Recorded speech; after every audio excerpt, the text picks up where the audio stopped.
வணக்கம். நம்ம சேனலுக்கு தொடர்ந்து ஆதரவளித்துக் கொண்டிருக்கும் நல்ல உள்ளங்களுக்கு நன்றி. தொடர்ச்சியாக ஆதரவு கொடுங்க. காலையிலேருந்து அதிரடி, அதாவது லீவ் நாளாக இருந்தாலும் பார்த்தீங்கன்னா இடி இன்னைக்கு பெரியசாமி அவர்கள், உங்களுக்கு தெரியும், அமைச்சர், அவங்க பையன் செந்தில்குமார், அவங்க அவங்களுடைய நூற்பாலைகள், இப்படி பல இடத்துல சோதனை. இன்னும் குறிப்பாக சொல்லணும்னா உள்ளே புகுந்த இடி விட மறுத்த காவல்துறை, சண்டை நடக்குது. காவல்துறை ஏன் விடாமல் மறுக்கிறாங்க? தமிழக காவல்துறை இடியை உள்ள விடலை, ஒரே பதட்டம். இன்னொரு பக்கம் பார்த்தீங்கன்னா எம்எல்ஏ ஹாஸ்டலில் செந்தில்குமாரோடைய ரூமை திறக்க முடியல, பூட்டிகிட்டு போயிட்டாங்க. பூட்டை உடைக்கலான்னு பார்த்தீங்கன்னா உங்களுக்கு சட்டமன்ற பதிவாளர்கிட்ட கேட்டால் தான் உடைக்க முடியும். இப்போ நம்ம பேசிகிட்டு இருக்க நேரம் அதிகமாக உடைச்சி உள்ளே பூந்துருவாங்க. இவர்கள் தேடும் ஃபைல் என்ன? ஐபிஎஸ் ஆஃபீஸருடைய ஃபைலை தேடி வந்திருக்காங்க. அந்த ஐபிஎஸ் ஆஃபீஸருடைய ஃபைல் இங்கே தான் இருக்குமா, இல்லை இங்கே ரெய்டு பண்ணுற நேரம் அந்த ஐபிஎஸ் ஆஃபீஸர் வீட்லேயும் ரெய்டு நடக்குமா? இப்படி பல்வேறு விஷயங்கள் இருக்கிறது. ஏன்னா இடி அப்படிங்கிறது ஒன்று நினைக்கிறாங்க, இந்த ரெய்டை வச்சு நம்ம பெரியசாமியோ உங்கள் பையனையோ கைது பண்ணுவாங்களான்னா சொல்ல முடியாது, பண்ணுறதுக்கான வாய்ப்பு இருக்குது. ஆனால் பெரிய அளவுக்கு டிஸ்டர்ப் பண்ண முடியும். அப்போ இதில் வகையாக மாட்டிக்கிட்டாங்கன்னா ஓரளவுக்கு வகையாக தான் மாட்டிக்கிட்டாங்க. ஒன்றுமே கேஸ் இல்லாட்டினா கூட இடி இன்றைக்கி திமுக அமைச்சர்களை பிடிக்கும். இப்போ கேஸே இல்லாமையே பிடிக்கும் போது இவங்க நிறைய கொள்ளடிச்சிருக்காங்க. ஏற்கனவே தெரியும் உங்களுக்கு, செந்தில் பாலாஜி ஆகட்டும், நம்ம துரைமுருகன் ஆகட்டும், அவங்க பையன் கதிர் ஆனந்த் ஆகட்டும், பொன்முடி ஆகட்டும், ஜெகதனச்சகன் ஆகட்டும், நேரு அவங்க தம்பி ஆகட்டும், சொல்லிக்கிட்டே போகலாம். பெரும்பாலும் மாதிரி அனிதா ராதாகிருஷ்ணன் ஆகட்டும். இப்போ மக்களும் சூப்பராக தான் பார்க்குறாங்க. பரவாயில்ல, இவங்க கொள்ளடிச்சிருக்காங்க, இடியும் ஒரு நல்ல அமைப்பு இல்லை, இவங்களும் நல்லவங்க இல்லை, சரி ஏதோ முட்டி மோதட்டும் அப்படின்னு நினைக்கிறாங்க. இது மக்கள் ஒரு என்டர்டெயின்மெண்ட்டை தான் பார்க்குறாங்க. ஏற்கனவே உங்களுக்கு தெரியும், திமுக அரசு பல விஷயங்களில் இன்றைக்கி ஓரணியில் தமிழகம், உங்களுடன் ஸ்டாலின், நலம் காக்கும் ஸ்டாலின்லாம் பண்ணிகிட்டு இருக்கும்போது இது திமுகவுக்கு ஒரு செக்கு தான். ஏன் பணத்தை எடுக்கூடாமல், பணத்தை யார் யார் செலவு பண்ணாங்களோ அவங்களெல்லாம் செக் வைக்கிறீங்கள? செந்தில் பாலாஜி ஏற்கனவே செக் வச்சாச்சு, ஆனால் அவர் வெளியில் வந்ததுனால கொஞ்சம் செலவு பண்ணுவார். இன்னும் அடுத்தது ஏற்கனவே உங்களுக்கு தெரியும், ஏவாவேலுக்கு அடுத்து செக் வைக்க காத்திருக்காங்க, மூர்த்தி அவர்களுக்கு செக் வைக்க காத்திருக்காங்க. அவங்களுக்கும் தெரியும், சார் ஓரளவுக்கு மேலே நீங்கள் செக் வைக்கிறதுன்னு தப்பிக்கலாம் முடியாது, ஏற்கனவே பணம்லாம் எல்லா ஊருக்கும் போயிடுச்சு. சரி, பெரியசாமி அவர்கள் மேலே செக் வைக்கிறதுனால எக்கி வைக்கிறது எதற்காக, என்ன கேஸ்? 2006 2011 வரைக்கும் இவர் வீட்டு வசதித்துறை அமைச்சராக இருக்கும்போது ஐபிஎஸ் ஆஃபீஸரான அன்னைக்கு இருந்த ஜாஃபர் சேட், கலைஞர் அவர்களுக்கு கண்ணும் காதுமாக இருந்தார் ஜாஃபர் சேட். அந்த அளவுக்கு உளவுத்துறையில் இருந்தார். கலைஞர் அவரை கேட்டு தான் முடிவெடுப்பார். அப்படிப்பட்ட ஜாஃபர் சேட்டுடைய மனைவிக்கு ஒரு இடத்த ஒதுக்குறாங்க கவர்மெண்ட்டில். நீங்கள் கேட்கலாம், என்னங்க ஐபிஎஸ் ஆஃபீஸருடைய மனைவிக்கு ஏங்க கடையை ஒதுக்குறாங்கன்னு கேட்டிங்கன்னா, அதுதான் சமூக நீதி அரசு. அதே மாதிரி ஏற்கனவே பார்த்தீங்கன்னா நம்ம செய்தி வாசிப்பாளரான ஒரு அம்மா, அந்த அம்மாவுக்கு வீடு ஒதுக்கியிருக்காங்க. இப்படி நிறைய பேருக்கு வீடு ஒதுக்குனாங்க. அப்போ ஒரு புகழ்பெற்ற கவிதை எழுதக்கூடியவர், பல கோடிகளில் இப்போ பெரிய அளவுக்கு உச்சத்தில் இருக்கார், அவருக்கெல்லாம் வீடு ஒதுக்குனாங்க. அந்த வீடு ஒதுக்குனதில் பணப்பரிமாற்றம், சட்டவிரோத பரிமாற்றம், வெளிநாட்டிலேருந்து அந்த பணம் வந்திருக்கிறதா தான் கேஸ். அதனால் இடி உள்ளே வந்துருச்சு. அந்த ஃபைலை தேடி தான் இன்றைக்கி வந்திருக்காங்க. ஏற்கனவே பூர்வாங்க ஆதாரம்லாம் இருக்குது. ஏற்கனவே பெரியசாமி அவங்க குடும்பத்தார் மேலே ஏற்கனவே சொத்து குவிப்பு வழக்கெலாம் இருக்குது. ஏன் அது இன்னொன்று அவங்கள கீழ்கோர்ட்டில் விடுவிச்சாங்க. இப்போ இது சுமோட்டோவாக எடுத்துட்டாங்க அந்த கேஸை. உச்சநீதிமன்றத்தில் நிலுவையில் தான் இருக்குது. பிரச்சனை தான் அது. சார், இந்த பிரச்சனையில் காலையில் ஏன் வீட்டுக்குள்ளே விட மறுக்கிறாங்க காவல்துறையினர்? திடீர்னு பார்த்தீங்கன்னா காவல்துறையினர் வீட்டுக்குள்ளே விட மறுக்கிறாங்க. இடி சண்டை போட்டுட்ருக்காங்க. இப்போ தமிழக காவல்துறை இடியை விட மறுக்கிறது அப்படிங்கும்போது பெரிய செய்தி. ஏன்னாங்க, ஒரு புலனாய்வு அமைப்பு வரும்போது இன்னொரு புலனாய்வு அமைப்பு எப்படி விடாமல் இருக்க முடியும்? இதற்கு முன்பு செந்தில் பாலாஜி ஆகட்டும், துரைமுருகன் ஆகட்டும், அவங்க வீட்டுக்கெல்லாம் போகும்போது இந்த மாதிரி நடக்கலையே. இன்னொரு பக்கம் பூட்டை உடைக்க காத்திருக்காங்க. அவங்க பூட்டை உடைச்சிட்டு எப்போ தான் உள்ளே போவாங்க? ஆவணங்கள் யாரை தூக்கி போட்டது? இல்லை ஆவணங்களை அங்கே இருக்கக்கூடிய ஆவணங்களை வெளியில் எடுத்துகிட்டு போகிறதுக்காக அவங்கள தடுத்து வச்சுருக்காங்களா ரொம்ப நேரம்? ஏன்னா டக்குன்னு உள்ளே போயிட்டா அதுக்கப்புறம் பெரியசாமி அவர்களுக்கு ஃபோன் பண்ணி அப்புறம் சொல்லதுக்கப்புறம் தான் காவல்துறையினர் உள்ளே விடுறாங்க இடியை. தமிழக காவல்துறை அவர் மினிஸ்டருக்கு தான் சப்போர்ட் பண்ணி பேசுவாங்க. சரி, இதெல்லாம் வச்சு பார்க்கும்போது அடுத்து என்ன நடக்கும்? வெளிப்படையாக இப்போ திமுகவுக்கு என்ன சந்தேகம், என்ன பிரச்சனை? நமக்கு மேலே வைக்கக்கூடாது, கீழே வருவாங்கன்னு அவங்க எல்லாத்துக்கும் தெரியும். பெரியசாமி அவர்களுக்கும் மூர்த்தி அவர்களுக்கும் எல்லாருக்கும் தெரியும் நம்மகிட்ட வரப்போகிறாங்க. அதில் மாற்று கருத்தே இல்லை. ஏன்னா வரக்கூடிய தேர்தலுக்கும் நம்ம ஏற்கனவே சொன்ன மாதிரி இன்னொரு 4-5 பேர் வீட்டுக்கு வருவாங்க. சரி, 4-5 பேர் வீட்டுக்கு வரதுனால இடி என்ன நினைக்குது? இவங்கள எலெக்ஷன் வரைக்கும் முடக்கி வைக்கணும். அது இடியோட பிளான். திமுக என்ன நினைக்குது? நீ எலெக்ஷன் வரைக்கும் முடக்க நினைச்சாலும் அந்த பணம்லாம் பல ஊருக்கு போயிடுச்சுன்னு திமுக நினைக்குது. திமுக பல ஊருக்கு போகுதுன்னு நினச்சாலும் பெரியசாமிக்கு வயசாகிடுச்சு. அவருக்கு உடல்நல சரியில்லாமல் இருக்கார். இந்த வயசில் ஜெயிலுக்கு போக முடியாது. இன்னொன்று உங்கள் பையனை தூக்குனா போதும் அவர் ஆஃப் ஆகிடுவார். இதெல்லாம் ஈடிக்கு தெரியாமல் இருக்கும். என்ன தான் நீங்கள் பணம் விஷயம்னா கூட மன உளைச்சல் தானேங்க. இனிமேல் தொகுதி வேலையெல்லாம் சரியாக செய்ய முடியாது இல்லை. அப்போ திண்டுக்கல்லில் பிஜேபி அதிமுகவுக்கு கொஞ்சம் அப்பர் ஹேண்ட் எடுக்கணும்னு நினைக்கிறாங்க. ஏற்கனவே இன்றைக்கி இருக்கக்கூடிய சூழ்நிலையில் எடப்பாடி பழனிசாமி பிஜேபி வச்சதுனால என்ன பலன்? இந்த மாதிரியான பலன் தான்.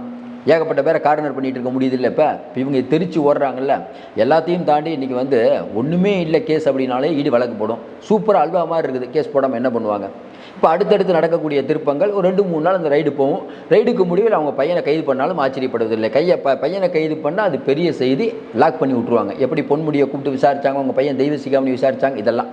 இன்னொன்று ஐ பெரியசாமி தரப்புலேருந்து பார்த்தீங்கன்னா, ஐ பெரியசாமி இப்போ கட்சியிலேருந்து ஓரளவுக்கு அவரை ஓரங்கட்டின மாதிரி ஆகிப்போச்சு. ஏன்னா அவர் வந்து டாஸ்மார்க்கு கேட்டார் வந்த புதுசில், அப்புறம் மின்சாரம் ரெண்டுமே அவர் கொடுக்கல. அதனால் எப்பயுமே அவர் கொஞ்சம் ஒதுங்கி தான் இருந்தார். என்ன ஒன்று அவங்க பையனை எம்எல்ஏ ஆக்கியிருக்காங்க. அவரோட எண்ணம் என்ன, வரக்கூடிய தேர்தலில் அவங்க பையனை அமைச்சராகணும், அதுதான் எண்ணம். திமுக தலைமை ஆக்குவாங்களான்னா சொல்ல முடியாது. ஆனால் என்ன சிக்கலில் அவங்க குடும்பத்துக்கும் இவருக்கும் ஸ்டாலின் குடும்பத்துக்கும் நல்ல இருக்கும். கொடைக்கானலாம் எல்லாம் ஒன்றா தான் இருப்பாங்க. இப்போ என்ன பிரச்சனை அப்படின்னா, கொஞ்ச நாளாகவே பேச்சு இல்லைன்னா ஐ பெரியசாமி இந்த தடவை பெருசாக செலவு பண்ண மாட்டார். ஏன்னா அவருக்கு பெரிய போஸ்ட்டு கொடுக்கல. நீ நல்ல போஸ்ட்டு கொடுத்தீங்கல்ல, இவருக்கு செந்தில் பாலாஜி அவரை செலவு பண்ண சொல்லுங்கள். நல்ல போஸ்ட்டு கொடுத்தீங்கல்ல, இப்போ மின்சாரத்தை யார்ட்ட எடுத்து கொடுத்தீங்க, சிவசங்கர்ட்ட அவர் செலவு பண்ண சொல்லுங்கள். இப்படி போயிடுச்சுக்கு நிலவரம். இல்லாட்டினா ஏவா வேலை பண்ண சொல்லுங்கள். பாரம்பரியமாக திமுக இருக்கேன், எங்களை நம்பலை. என்ன துரைமுருகன் கேயினர் எல்லாத்தையும் ஒதுக்கி வச்சிட்டிங்க. நேற்று வந்து செந்தில் பாலாஜி தியாகிங்கிறீங்க, அவர் மேலே ஈடி ரைடு வந்தோன்னா குடும்பமே போகிறீங்க. யோசிப்பாங்களோ யோசிக்க மாட்டாங்க, அந்த கோபம் இருக்குது அவங்ககிட்ட.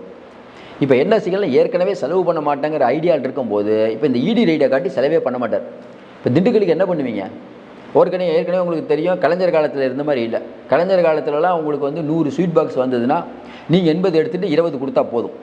இப்போ சமூக நீதிக்கான அரசில் அப்படிலாம் இல்லை. நீங்கள் 20 எடுத்துகிட்டு இங்கே 80 கொடுக்கணும். கட்சி செலவு நீங்கள் தான் பார்க்கணும், மாவட்ட இது நம்ம மாநாடு நீங்கள் தான் பார்க்கணும். அதெல்லாம் தெரிச்சு ஓடுறாங்க. அப்படிப்பட்ட சூழ்நிலையில் ஏற்கனவே பல மாவட்டங்களுக்கு ஸ்வீட் பாக்ஸ் போயிடுச்சு. ஆனால் என்ன சிக்கல்னா, இது ஐ பெரியசாமிக்கு ஒரு மன உளைச்சல். ஏற்கனவே உங்களுக்கு தெரியும், உடம்பு சரியில்லாமல் இருக்கும்போது இந்த வயசில் போய் ஜெயிலுக்கு போக முடியாது. பிஜேபி நினைத்தால் எதையும் பண்ணும். செந்தில் பாலாஜி தாங்குவார், எல்லா அமைச்சர்களும் தாங்குவார்களாங்கிறத கொஞ்சம் எண்ணி பார்க்க வேண்டும். ஏற்கனவே உங்களுக்கு தெரியும், துரைமுருகன் அவங்க பையன் கதிரானந்த் பண்ணவொன்னே ஓடி போனார் டெல்லிக்கு. இவர் எப்போ நள்ளிரவு டெல்லிக்கு போக போகிறாருன்னு தெரியல. ஆனாலும் சிக்கல்கள் பல இருக்கிறது. அடுத்து எந்த கட்டத்துக்கு போகும்? இடி ஒரு கணக்கு போடும். இவர்கள் ஆஃப் பண்ணோம்னா இடி டீலிங் பேசுவாங்கள்ல, எல்லாருக்கும் ஒரு விலை இருக்குது இல்லைங்க. எவ்வளோ நாள் நீங்கள் இல்லைன்னு சொல்லிட்டு இருப்பீங்க. வகையாக மாட்டிக்கிச்சுன்னா சொல்ல முடியாது. அடுத்து திமுக ஆட்சிக்கு வரலைன்னா கொஞ்சம் யோசனை பாருங்க. இப்போ பணம் எடுக்கிறதுலையும் சிக்கல், மன உளைச்சல், இதெல்லாம் வந்து ஈடிக்கு ஒரு நல்லது தான். சரி, இதை வந்து ஏற்கனவே வந்து துரைமுருகன் அவர்கள் கைதுக்கோ, அவங்க பையன் துரைமுருகன் அவங்க பையன் கதிரானந்த் வீட்டுக்கு ரைடு வரும்போதெல்லாம் ஒன்றும் நடக்கல. அப்போ நிறையா சொன்னாங்க. என்னது, உள்ளே வந்து அந்த பாக்ஸ் எல்லாம் உடைச்சாங்க, பார்த்துருப்பீங்க. கடப்பாறையால் பாக்ஸை உடைச்சாங்க, உள்ளே பூந்தாங்க. இதே அதே மாதிரி தான். உள்ளே போய் அந்த எம்எல்ஏ ஹாஸ்டலில் வந்து பூட்டை உடைச்சிட்டு உள்ளே போகிறது, ஆவணங்களை தூக்கி போட்டேன்னு அது ஒரு செய்தி வருது. நம்ம ஒன்றும் புரியல, உண்மையான செய்தியான்னு தெரியல. ஆவணங்களை தூக்கி போட்டாங்க, ஏதோ ஒரு ஆவணம் கையில் கிடைக்கூடாதுன்னு நினைக்கிறாங்கன்ட்டு. பொதுவாக இடி இந்த மாதிரி வழக்கில் வந்து ஏற்கனவே ப்ரிப்பேர் பண்ணிட்டு தான் சார் போவாங்க. உள்ளே போயில ஆவணம் கைப்பற்றணும்னு அவசியமே இல்லை. அவங்களுக்கு ஒரு சர்ச் பண்ணுங்கிற ஒரு எவிடன்ஸ் வேணும் ஒன்று. இன்னொன்று, இவங்களை வந்து ஐ பெரியசாமியோ அவங்க பையன் செந்தில்குமாரியோ உள்ளே போடணும், அவங்கள அவங்ககிட்ட வந்து தண்டனை கொடுக்கணும்லாம் இடி நினைக்கல.